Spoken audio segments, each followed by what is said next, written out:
ఆయన సాక్షాత్తు శ్రీమన్నారాయణుడే అన్న భావనతో అన్నమాచార్యుల వారు మాట్లాడుతున్నటువంటి కీర్తన. అంటే యద్భావం తద్భవతి.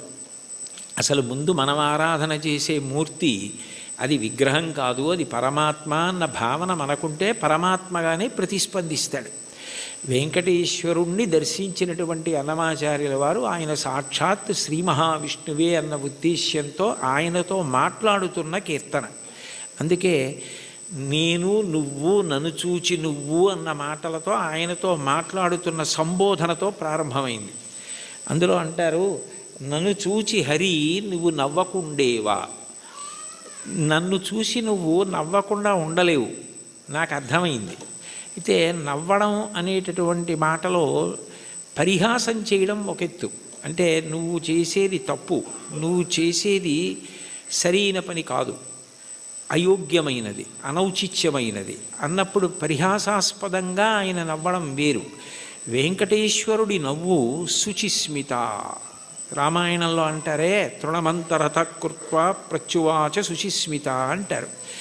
ఒక కన్న తల్లి పసిబిడ్డడి యొక్క అమాయకత్వానికి ఎంత శుద్ధమైన నవ్వు నవ్వుతుందో, ఎంత పవిత్రమైన నవ్వు నవ్వుతుందో, భగవంతుని యొక్క నవ్వు అంత పవిత్రంగా ఉంటుంది మనం చేసే అమాయకపు పనులు చూసి.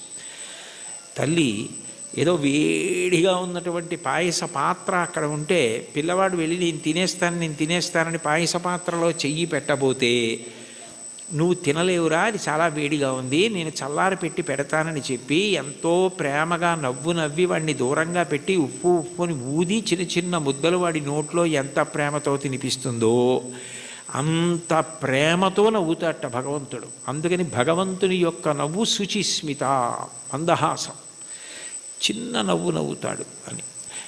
అందుకని మూకశంకర్లు మందస్మిత శతకం చేశారు. 100 శ్లోకములు ఆయన నవ్వు మీద చేశారు, అమ్మవారి నవ్వు మీద.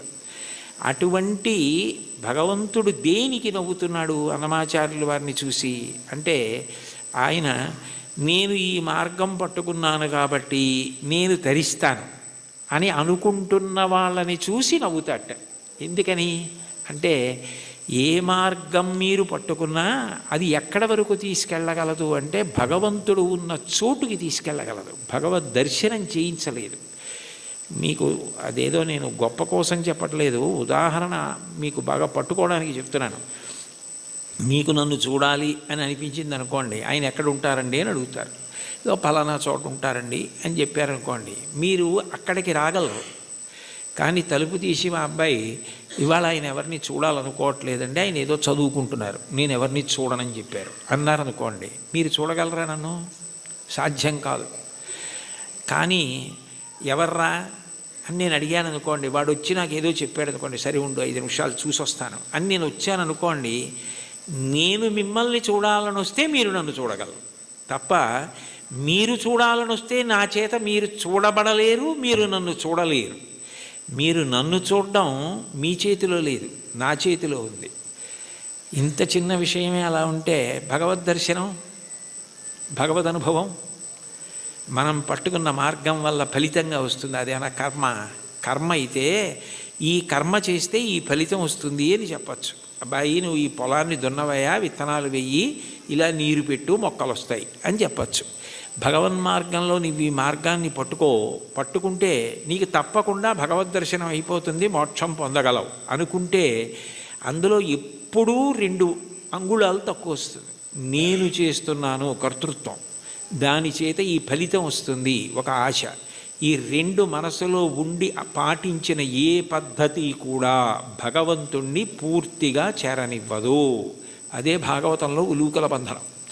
యశోద ఎంత ప్రయత్నించి కృష్ణుడి బొజ్జ కట్టేద్దామని తజ్జనని లోగిటంగల రజ్జు పరంపరల తేవంగా ఆ బొజ్జ తిరిగి రాదయ్యే జగజ్జాలములున్న బొజ్జ కట్టందరమే. ఇన్ని తాళ్ళొచ్చి ముళ్ళేసి చుట్టూ తిప్పినా 2 అంగుళాలు తక్కువ వస్తూనే ఉంది. ఏమిటి 2 అంగుళాలే తక్కువ వస్తుంది, ఇన్ని తాళ్ళు ముడేసి పొట్ట చుట్టూ తిప్పినా పొట్టకి తక్కువ అవ్వకూడదు కదా, ఎన్ని తాళ్ళు కలిపి ముడేసినా 2 అంగుళాలే తక్కువ అన్న ఆలోచన ఆవిడికి రాలేదు. ఆవిడ మరిచిపోయింది. ఆవిడ ఇందులో నిమగ్నమైపోయిందంటే ఆయన్ని కడదామనుకుందంతే. అప్పుడు ఆయన కట్టబడ్డాడు. మీరు జాగ్రత్తగా తెలుసుకోవాలి. ఆవిడ కట్టలేదు. అందుకే వడల చెమటలగయ నొత్తరీయముజార తురుముకున్న విరులు జారిరాల కట్టరాని తనను కట్టెదనని చింత కట్టుకున్న తల్లి కరుణ చూచి. చిక్కడు సిరికౌగిటిలో చిక్కడు సనకాది యోగి చిత్తాబ్జములన్ చిక్కడు శృతిలతి కావళి చిక్కెనతడు లీల తల్లి చేతన్ రోలన్. ఆయన వేదమంత్రాలకి దొరకడు, ఆయన లక్ష్మీదేవి కౌగిటికి దొరకడు, ఆయన సనకసనందనాథుల మనస్సులో ఎందు దొరకడు. కానీ ఆయన దొరికిపోయాడు యశోదకి. ఎందుకు దొరికిపోయాడు అంటే ఆమె ఎందుకు చేస్తోందన్నది ఆమె మరిచిపోయింది.